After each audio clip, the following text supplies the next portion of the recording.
യേശുമിശിഹായിക്ക് സ്തുതിയായിരിക്കട്ടെ. വിശുദ്ധ ലൂക്കായുടെ സുവിശേഷം 7-ാം അധ്യായം 30 മുതൽ 35 വരെയുള്ള വാക്യങ്ങൾ. സ്നാപക യോഹന്നാനെ കുറിച്ചുള്ള ഈശോയുടെ ചേതോഹരമായ ഒരു വർണ്ണനയുടെ സമാപനത്തിൽ സ്നാപകൻ്റെ അടുക്കൽ സ്നാനം സ്വീകരിക്കാതിരുന്ന ഫരിസയരെയും നിയമിതരെയും കുറിച്ച് അവിടുന്ന് പറഞ്ഞു വെക്കുന്നുണ്ട്. ഏലിയായി പ്രവാചകനെ കാണാൻ മടിച്ചവർ, യഹൂദ മതസംഹിതകളുടെ ഊടും ഭാവും നെയ്തുണ്ടാക്കിയവരെന്ന് അവകാശപ്പെടുന്നവർ, നിയമങ്ങളുടെ ഇഴകീറി പരിശോധിച്ച് അതിനുള്ളിൽ കൂടുതൽ നിയമങ്ങൾ എഴുതി ജനങ്ങളെ കഷ്ടത്തിലാക്കിയവർ, അവർ വീണ്ടും വീണ്ടും നിയമത്തിൻ്റെ അസ്വസ്ഥതകൾ ജനത്തിന് സൃഷ്ടിച്ചപ്പോൾ ആ ജനത്തെ കണക്കറ്റ് പരിഹസിക്കുന്നുണ്ട് ഈശോ തിരുവചനത്തിൽ.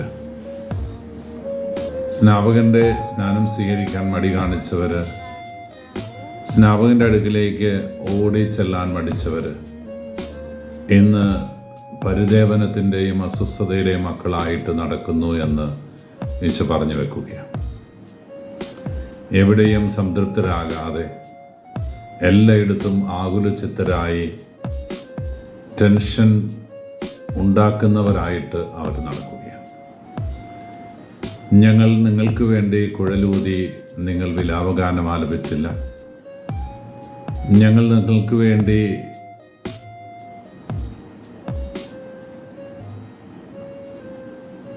നിർമ്മിച്ചതും ഉണ്ടാക്കിയതുമായ വിലാപഗാനങ്ങൾക്കൊത്ത് നിങ്ങൾ നൃത്തം ചെയ്തില്ല എന്ന് പറഞ്ഞ് കവലയിൽ വിലപിക്കുന്ന കൂട്ടുകാരുമായി ഓളം വയ്ക്കുന്ന കുഞ്ഞുങ്ങളുടെ മനസ്സിൻ്റെ വലിപ്പമേ ഈ ഫരിസേയർക്കും നിയമജ്ഞർക്കും ഉള്ളു എന്ന് ഈശോ പറഞ്ഞു.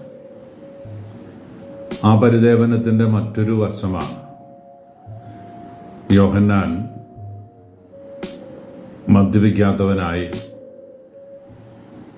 അല്പവസ്ത്രധാരിയായി പ്രവാചകൻ്റെ ധീരതയോടെ കാട്ടുതേനും ഫലവർഗ്ഗങ്ങളുമൊക്കെ കഴിച്ച് മരുഭൂമിയിലൂടെ നടന്നുപോയപ്പോൾ അവനെ പരിഹസിച്ചവരും അപമാനിച്ചവരും ക്രിസ്തു ഭക്ഷിക്കുന്നവനും പാനം ചെയ്യുന്നവനുമായിട്ട് വന്നപ്പോൾ കൂടെ കൂടുന്നവനും ഓളം വെക്കുന്നവനുമായിട്ട് മാറിയപ്പോൾ അവന് പിശാചുണ്ട് എന്ന് ജനം പറയുന്നു. ഒരിക്കലും തീരാത്ത കുറ്റപ്പെടുത്തലുകളിൻ്റെ ഉടമകളായിട്ട് കുറേയേറെ ആൾക്കാർ ഇന്നും നാം ജീവിക്കുന്ന സമൂഹത്തിലുമുണ്ട്. പ്രിയപ്പെട്ടവരെ, അങ്ങനെ കുറേ ആൾക്കാർ. അവർ എന്തുകൊണ്ട് ഇങ്ങനെ ആയിത്തീരുന്നു എന്ന് ഒരുപക്ഷെ അവർ പോലും അറിയുന്നില്ല. ഈ ഫരിസേയ നിയമജ്ഞ നിരയുടെ ബാക്കി പത്രമാണ് അവർ പലരും. നാം ആയിരിക്കുന്ന ഇടവകളിലും നാം ആയിരിക്കുന്ന സമൂഹത്തിലുമൊക്കെ അവരുണ്ട്. എല്ലായിടത്തും കുറ്റം കണ്ടുപിടിക്കാൻ ശ്രമിക്കുന്നവർ, ഏത് വികാരിച്ചൻ വന്നാലും സംതൃപ്തരാകാത്തവർ, ഏത് മെത്രാനച്ചൻ വന്നാലും സംതൃപ്തരാകാത്തവർ, മാർപ്പാപ്പമാർ മാറി മാറി ഭരിച്ചാലും സംതൃപ്തരാകാത്തവർ,